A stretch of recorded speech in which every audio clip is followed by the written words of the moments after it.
बातमी नाशिकमधून. नाशिकबरोबरच सिंधुदुर्ग इथंही पर्यटन विकासाला चालना. सिंधुदुर्ग इथं पाणबुडी संग्रहालय उभारणीला केंद्राचा निधी.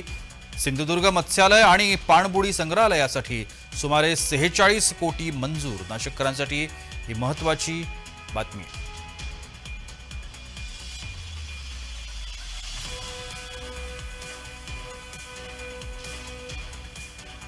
देशाचे सन्माननीय पंतप्रधान नरेंद्रभाई मोदी यांनी नाशिक रामपथाकरता 99 कोटी रुपयाचा निधी मंजूर केला आहे.